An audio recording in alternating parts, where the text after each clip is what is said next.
നമ്മുടെ നാട്ടിലെ സംഘി ചാനലുകള് ബ്രിട്ടനിലെ ഈ കുടിയേറ്റ വിരുദ്ധ കലാപം അത് റിപ്പോർട്ട് ചെയ്യുന്നത് കണ്ടാൽ തോന്നും ഈ ബ്രിട്ടനിൽ കുടിയേറി പാർത്തത് മുസ്ലിങ്ങൾ മാത്രമാണെന്ന്. യഥാർത്ഥത്തില് ബ്രിട്ടനിലെ ജനസംഖ്യയെ സംബന്ധിച്ചുള്ള ഒരു കണക്ക് നമ്മൾ പരിശോധിക്കുകയാണെങ്കിൽ ഇവര് പ്രചരിപ്പിക്കുന്ന കാര്യങ്ങളിൽ യാതൊരു കഥയുമില്ലെന്ന് നമുക്ക് മനസ്സിലാവും. യഥാർത്ഥത്തില് ഈ ബ്രിട്ടനിലെ ക്രിസ്ത്യൻ ജനസംഖ്യ ഈ കുറഞ്ഞു വരുന്നതിന്റെ കാരണം എന്താണെന്ന് നമുക്ക് ആ ജനസംഖ്യാ കണക്കുകളൊന്ന് പരിശോധിച്ചാൽ മനസ്സിലാവും. ഇന്ത്യയെ പോലെ തന്നെ അവിടെയും ഓരോ 10 വർഷം കൂടുമ്പോഴും ഈ സെൻസസ് നടക്കുന്നുണ്ട്. അപ്പൊ നമുക്ക് ഒരു സൗകര്യത്തിന് വേണ്ടി ഈ കഴിഞ്ഞ 3 സെൻസസുകളുടെ കണക്കുകളൊന്ന് പരിശോധിക്കാം. 2001 ബ്രിട്ടനിലെ ക്രിസ്ത്യൻ ജനസംഖ്യ 71.6%. 2011 സെൻസസില് ക്രിസ്ത്യൻ ജനസംഖ്യ 59.5% കുറയാണ്.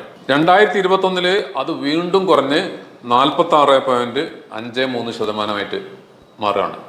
പക്ഷേ ഈ കുറവിന് കാരണം യഥാർത്ഥത്തില് ക്രിസ്ത്യാനികളെല്ലാം ഈ മുസ്ലിങ്ങളായതുകൊണ്ടല്ല, മറിച്ച് ആ സെൻസസ് റിപ്പോർട്ട് നിങ്ങളൊന്ന് പരിശോധിച്ചാല് അതിൽ ഒരു കോളുണ്ട്.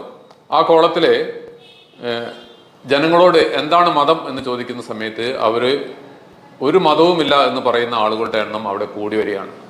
2001 സെൻസസില് നിങ്ങളുടെ മതം എന്താണെന്ന് ചോദിച്ച സമയത്ത് ഒരു മതവുമില്ല എന്ന് പറഞ്ഞവരുടെ ശതമാനം 23.2%. 2011 മതമില്ല എന്ന് പറഞ്ഞവരുടെ ശതമാനം 25.7%. 2021 മതമില്ലെന്ന് പറഞ്ഞവരുടെ ശതമാനം 37.75% ഉയരുകയാണ്.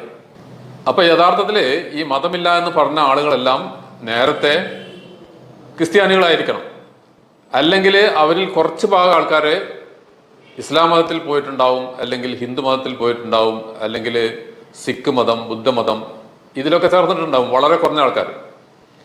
അപ്പം യഥാർത്ഥത്തിൽ അവിടുത്തെ ക്രിസ്ത്യൻ ജനസംഖ്യ കുറയാൻ കാരണം ക്രിസ്തു മത വിശ്വാസികൾ അല്ലെങ്കിൽ ക്രിസ്തു മതത്തിന്റെ അത് നടത്തിക്കൊണ്ടുപോകുന്ന ആളുകൾ അവരുടെ എന്തെങ്കിലും കൊള്ളരുതായ്മകളോ അല്ലെങ്കിൽ അവരുടെ പ്രവർത്തനം കൊണ്ട് ഇവർക്ക് ക്രിസ്തു മതത്തിൽ വിശ്വാസം കുറയുകയോ ചെയ്യുന്നതാണ് യഥാർത്ഥത്തിൽ കാരണം.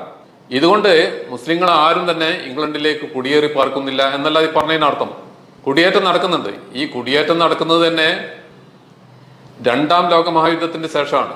അതിനു മുമ്പ് ഇംഗ്ലണ്ടില് മുസ്ലിങ്ങളും ഹിന്ദുക്കളൊക്കെ ഉണ്ടായിരുന്നത് അവിടെ ജോലിക്ക് കൊണ്ടുവന്ന, അതായത് ഇവര് പല രാജ്യങ്ങളെയും കോളനിയാക്കി വെച്ച സമയത്ത് അവിടെ നിന്ന് ആളുകളെ ഇവരുടെ അടുക്കളപ്പണിക്കും മറ്റ് കൃഷിപ്പണിക്കൊക്കെ കൊണ്ടുവന്ന ആളുകൾ മാത്രമേ ഉണ്ടായിരുന്നുള്ളൂ, ഹിന്ദുക്കളും മുസ്ലിങ്ങളായിട്ട്. പക്ഷേ 2ാം ലോക മഹായുദ്ധത്തിന് ശേഷം ഇവര് കോളനിയാക്കി വെച്ച രാജ്യങ്ങളിൽ നിന്ന് ഇവിടേക്ക് കുടിയേറ്റങ്ങൾ ധാരാളമായിട്ടുണ്ടായി.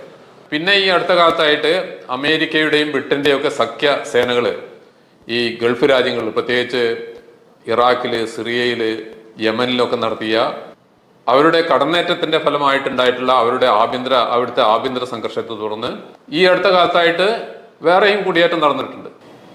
മുസ്ലിങ്ങളെ പോലെ ഈ കുടിയേറി പാർത്തവരില് ഹിന്ദുക്കളുണ്ട്, സിഖുകാരുണ്ട്, ബുദ്ധമതക്കാരുണ്ട്, എല്ലാവരും ഉണ്ട്.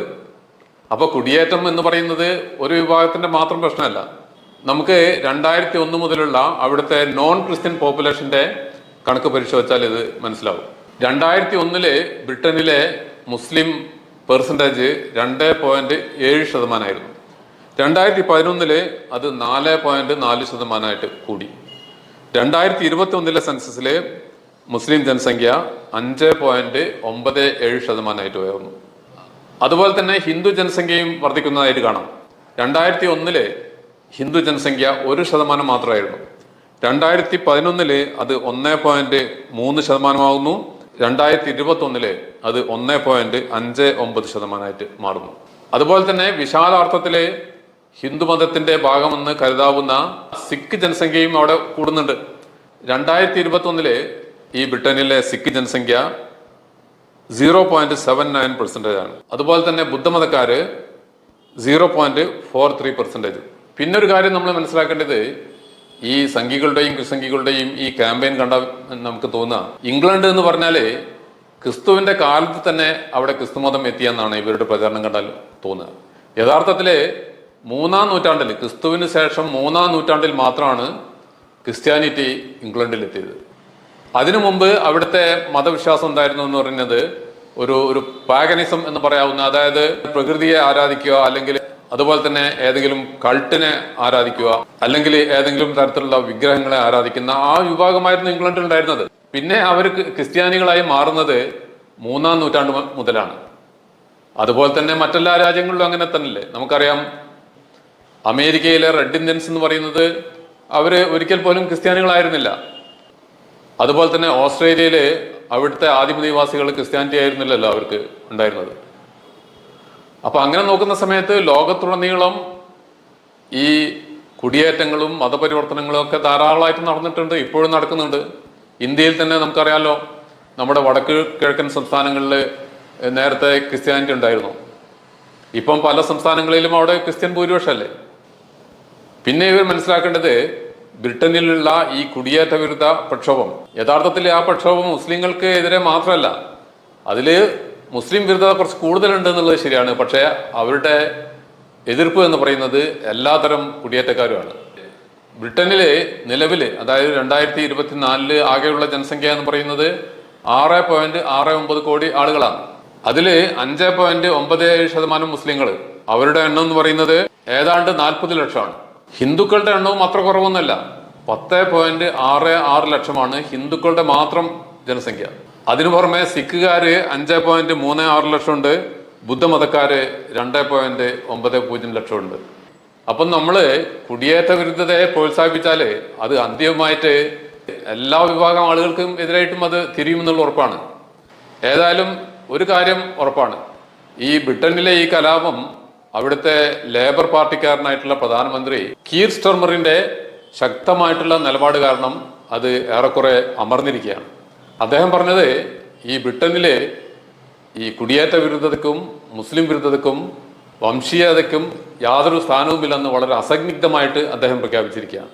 മാത്രമല്ല, ഓഗസ്റ്റ് 7-ന് ഇവര് ബ്രിട്ടനിലെ 38 സ്ഥലങ്ങളിൽ ഈ പ്രക്ഷോഭം ശക്തമാക്കുമെന്ന് പറഞ്ഞ സമയത്ത് അവിടുത്തെ വെള്ളക്കാരും അല്ലാത്തവരുമായിട്ടുള്ള ഈ വംശവരിക്കെതിരെ നിലകൊള്ളുന്ന ബ്രിട്ടീഷുകാര് അവര് ആയിരക്കണക്കിന് ആളുകൾ ഈ ഓരോ സ്ഥലത്തും എത്തിയിട്ട് ഈ വംശവെറിയന്മാർക്ക് എതിരായിട്ടുള്ള നിലപാട് സ്വീകരിച്ചതിനെ തുടർന്ന് ഇവര് പേടിച്ചോടുകയായിരുന്നു യഥാർത്ഥത്തിൽ. അങ്ങനെ ഈ കലാപം കെട്ടടങ്ങുന്ന സമയത്താണ് നമ്മുടെ മലയാളത്തിലുള്ള ഈ ചാനലുകൾ ആ കലാപം ആളിപ്പടരാൻ വേണ്ടി ഇവിടുന്ന് അട്ടഹസിക്കുന്നത്. ഏതായാലും ഇത് മലയാളത്തിലായത് നന്നായി. കാരണം അവിടെ ബ്രിട്ടനിലുള്ള ആകെ ഇന്ത്യക്കാരിൽ മലയാളികളുടെ ശതമാനം വളരെ കുറവാണ്.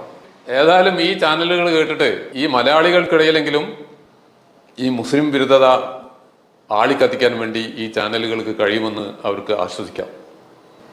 പക്ഷേ ഈ കുടിയേറ്റ വിരുദ്ധ പ്രക്ഷോഭകരുടെ ഈ ശത്രുത ഒരിക്കൽ പോലും മുസ്ലിങ്ങളിൽ മാത്രം ഒതുങ്ങില്ലെന്ന് നിങ്ങൾ മനസ്സിലാക്കിയാൽ നന്ന്.